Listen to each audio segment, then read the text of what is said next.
Un saludo para todas y todos. Bueno, ya aterrizando, digamos, la consecución de la valoración justa del trabajo en la central y en los sitios de trabajo, entonces presento algunas ideas de acción que podemos realizar los sindicatos en los diferentes niveles de la estructura sindical.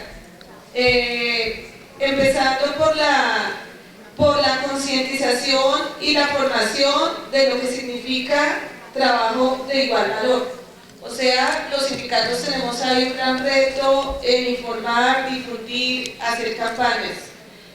Como decían en el panel anterior, cuando hablamos de trabajo de igual valor, no nos referimos solamente a dos trabajos idénticos que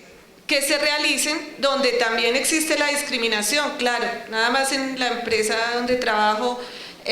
hay grupos encargados todos de la misma función, pero en ese grupo de 10 personas pueden haber 10 salarios diferentes, entonces ahí hay una discriminación directa, pero también existe la discriminación indirecta cuando valoramos más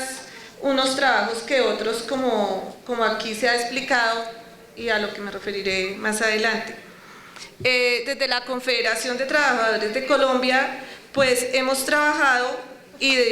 estamos comprometidos en seguir trabajando también en la incidencia política en cuanto a la legislación y el diseño de aplicación de políticas públicas, porque aunque esto es un problema cultural,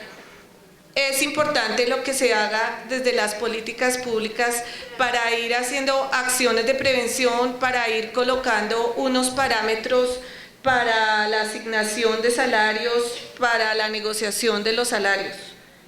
En el campo ya más de las empresas, debemos negociar disposiciones de igualdad salarial. Entonces es importante la potencialidad de la negociación colectiva o el campo que ésta nos ofrece para nosotros introducir puntos en las negociaciones colectivas sobre igualdad salarial, y en este caso no solamente de la igualdad salarial, digamos con la perspectiva de género, sino en general una estructura salarial equilibrada para hombres y mujeres basada en el valor de los trabajos. Porque hoy en día la valoración de los trabajos, por ejemplo en el sector público, se basa más en los requisitos de formación y en las características que tiene que tener el trabajador y no tanto en las actividades que se realizan. En la medida en que la valoración de los trabajos se base en la actividad que se realiza, vamos a poder acercarnos más a una equidad salarial y a una igualdad salarial. Por ejemplo, hay sentencias de la Corte que ya algunos trabajadores han ganado donde, aunque no tenían la misma formación, el trabajador que demandó con la otra persona, sí logró que el juez le reconociera, que le dieran la misma remuneración porque estaba haciendo la misma actividad. Otra cosa importante es que tenemos que tener muchas estadísticas disponibles y seguir exigiendo al DANE que en las encuestas de hogares separe y tenga toda la información sobre los ingresos por género. Y al interior de las empresas nosotros tener el acceso a la información de todos los ingresos, diferenciando hombres por mujeres. Los sindicatos tenemos que en esto investigar más y tener más cifras y ampliar nuestros conocimientos haciendo encuestas salariales. Volviendo a los sistemas de clasificación de empleo, en el sector público, aunque todavía hay desigualdad, es menos desfavorable la condición que en el sector privado, porque en el sector público hay,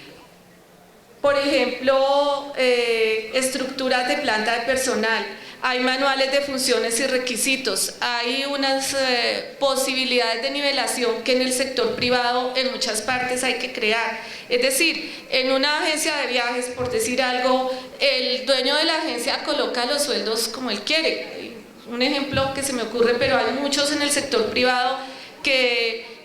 puede haber, y de hecho hay ese sesgo sexista porque no hay una parametrización, una estandarización y una nivelación salarial. Entonces todo lo que se puede hacer sobre sistemas de clasificación de empleo, establecimiento de escalafones, planes de carrera,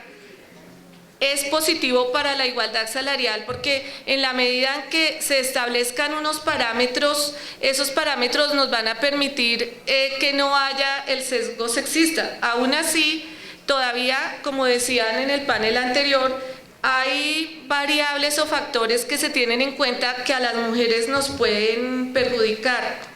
porque por ejemplo, las mujeres tenemos menos estabilidad laboral porque tenemos a veces que ausentarnos para la crianza de los hijos por una época de la vida, o los horarios de trabajo son diferentes. Entonces, las posibilidades de capacitación por no tener todo el tiempo libre son diferentes. Entonces, los factores que se tendrían que considerar para valorar los trabajos tendrían que estar más alrededor de identificación de capacidades, condiciones de trabajo, responsabilidades y esfuerzo, como lo dice la OIT, y darle mayor valoración a las capacidades flexibles. Hoy en día la capacidad de trabajo en equipo, de atender situaciones de estrés, etcétera, son cualidades que tenemos más las mujeres y que deben ser valoradas. Crear comités salariales, comités planes de igualdad, comités de trabajo, comités en las empresas donde las organizaciones sindicales tengamos participación, comités de personal o comités de igualdad, desde donde podamos negociar la forma como se va a evaluar la experiencia, la forma como se va a evaluar la capacitación, para que se pueda compensar y no haya un sesgo